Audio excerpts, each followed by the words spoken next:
ಮತ್ತೊಂದು ಸುದ್ದಿಯತ್ತ ಗಮನ ಕೊಡೋಣ. ಈ ನವೆಂಬರ್ ಕ್ರಾಂತಿ ಅನ್ನುವಂತಹ ವಿಚಾರಗಳು ಚರ್ಚೆ ಆಗ್ತಾ ಇರುತ್ತದಲೇ ಸಿದ್ದರಾಮಯ್ಯನವರನ್ನ ಕೆಳಗಿಳಿಸಿ ಡಿ.ಕೆ. ಶಿವಕುಮಾರ್ ಅವರು ಸಿಎಂ ಆಗಬೇಕು ಅಂತ ಕನಸು ಕಾಣ್ತಾ ಇರುವಂತಹ ಹೊತ್ತಲ್ಲೇ ಈಗ 2028ರಲ್ಲಿ ಕಾಂಗ್ರೆಸ್ ಮೆಜಾರಿಟಿ ಮೂಲಕ ಅಧಿಕಾರಕ್ಕೆ ಬಂದ್ರೆ ಯಾರು ಸಿಎಂ ಆಗಬೇಕು ಇಂಥ ಚರ್ಚೆಗಳಾಗ್ತಾ ಇದೆಯಂತೆ ಈಗಲೇ.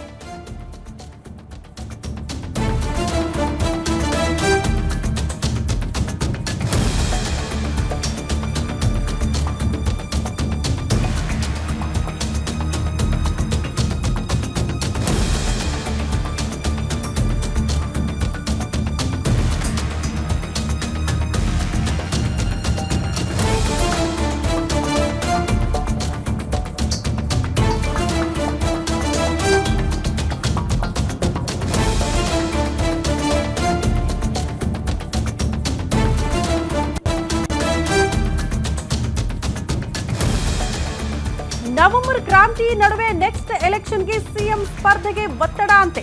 ಮತ್ತೆ ಜೋರಾಯ್ತು ಮುಂದಿನ ಸಿಎಂ ಯಾರು ಎಂಬ ಪ್ರಶ್ನೆ. ಈ ಅವಧಿಗಲ್ಲ, 2028ರ ಚುನಾವಣೆ ವಿಚಾರಕ್ಕೆ ಸಂಬಂಧಪಟ್ಟಂತೆ ಸಿದ್ದರಾಮಯ್ಯನವರು ಈ ಬಾರಿ ಲಾಸ್ಟ್ ಆದ್ರೆ ನೆಕ್ಸ್ಟ್ ಯಾರು? 2028ರ ಎಲೆಕ್ಷನ್ ಪಟ್ಟಕ್ಕಾಗಿ ಈಗಿನಿಂದಲೇ ಲೆಕ್ಕಾಚಾರಗಳು ಶುರುವಾಗಿದೆ. ನೀವೇ ಮುಂದುವರಿಬೇಕು ಅಂತ ಸಿದ್ದರಾಮಯ್ಯನವರ ಆಪ್ತರು ಒತ್ತಡ ಹಾಕ್ತಿದ್ದಾರಂತೆ. ಬದಲಾವಣೆಗೆ ಹೈಕಮಾಂಡ್ ಮುಂದಾದ್ರೆ ಸಿದ್ದರಾಮಯ್ಯನವರ ನಾಯಕತ್ವ ತಿಳಿಸೋ ತಂತ್ರ ಸಿದ್ದರಾಮಯ್ಯ ಹಾಗೂ ಆಪ್ತರಿಂದ ಈಗಿನಿಂದಲೇ ಲೆಕ್ಕಾಚಾರಗಳು ಶುರುವಾಗಿದೆಯಂತೆ. ಹೀಗಾಗಿ ಇದರ ಸುಳಿವು ಬಿಟ್ಟು ಕೊಟ್ಟಿದ್ದಾರಂತೆ ಸಿಎಂ ಸಿದ್ದರಾಮಯ್ಯ. ಅವರೇ ಹೇಳ್ಬಿಟ್ಟಿದ್ದಾರೆ 2028ಕ್ಕೂ ನಾನು ಸ್ಪರ್ಧೆ ಮಾಡಬೇಕು ಅಥವಾ ನಾನೇ ಸಿಎಂ ಆಗಬೇಕು ಅನ್ನೋ ರೀತಿಯಲ್ಲಿ ಒತ್ತಡ ಹಾಕ್ತಿದ್ದಾರೆ ಕೆಲವರು ಅಂತ. ಹಾಗಾಗಿ ಸದ್ಯಕ್ಕಂತೂ ಸಿಎಂ ಕುರ್ಚಿ ಬಿಟ್ಟು ಕೆಳಗಿಳಿಯುವಂತಹ ಲಕ್ಷಣ ಅಂತೂ ಇಲ್ಲ. ಅದರ ಬಗ್ಗೆ ಸ್ಪಷ್ಟೀಕರಣವನ್ನ ಸ್ವತಃ ಸಿದ್ದರಾಮಯ್ಯನವರೇ ಕೊಡ್ತಿದ್ದಾರೆ. 2028ಕ್ಕೂ ಕೂಡ ನಿಮ್ಮ ಮುಂದಾಳತ್ವದಲ್ಲಿ ಚುನಾವಣೆಗೆ ಹೋಗೋಣ, ನೀವೇ ಸಿಎಂ ಆಗಿ ಅನ್ನೋ ರೀತಿಯಲ್ಲಿ ಒತ್ತಡಗಳು ಬರ್ತಾ ಇದೆ ಅನ್ನೋದರ ಅರ್ಥ ಸಿದ್ದರಾಮಯ್ಯನವರನ್ನ ಕೆಳಗಿಳಿಸಿದ್ರೆ ಪಕ್ಷಕ್ಕಾಗುವಂತ ಹಾನಿ ಏನು ಅನ್ನೋದನ್ನ ಮನವರಿಕೆ ಮಾಡೋದಕ್ಕೆ ಆಪ್ತ ಬಳಗದವರು ಮುಂದಾಗ್ತಿದ್ದಾರೆ ಅಂತ.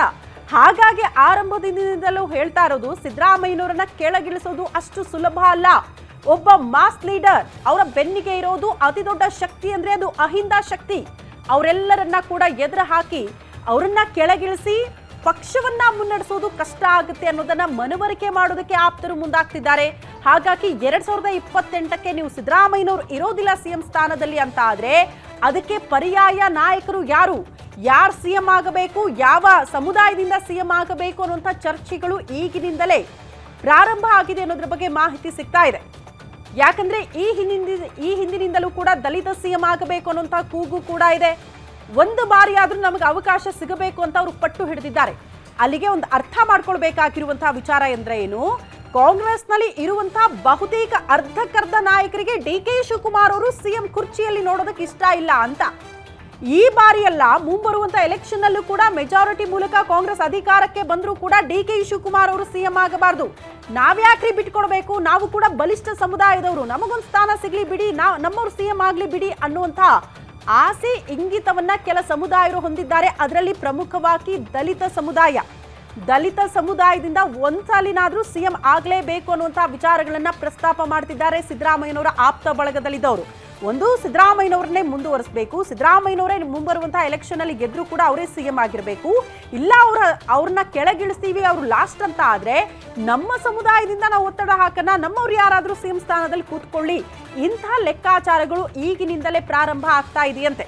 ಅಲ್ಲಿಗೆ ಜಸ್ಟ್ ಈ ಅವಧಿ ಮಾತ್ರ ಅಲ್ಲ, ಮುಂಬರುವಂತಹ ಚುನಾವಣೆಯನ್ನ ದೃಷ್ಟಿಯಲ್ಲಿಟ್ಕೊಂಡು ಕೂಡ ಕೆಲವರು ಚರ್ಚೆಗಳನ್ನ ಮಾಡ್ತಿದ್ದಾರೆ. ಮೋಸ್ಟ್ಲಿ ಕಾಂಗ್ರೆಸ್ನಲ್ಲಿ ಈ ಸಿಎಂ ಕುರ್ಚಿಯ ವಿಚಾರಗಳು ಚರ್ಚೆಗಳು ಈಗ ಸದ್ಯಕ್ಕೆ ಮುಗಿಯೋ ಲಕ್ಷಣಗಳಂತೂ ಇಲ್ಲ. ಕಾಂಗ್ರೆಸ್ ಹೈಕಮಾಂಡ್ ಏನ್ ನಿರ್ಧಾರ ತೆಗೆದುಕೊಳ್ಳುತ್ತೆ ಅದರ ಮೇಲೆ ಮೋಸ್ಟ್ಲಿ ಚರ್ಚೆಗಳು ಅಂತ್ಯ ಆಗುವಂತಹ ಸಾಧ್ಯತೆ ಇದೆ.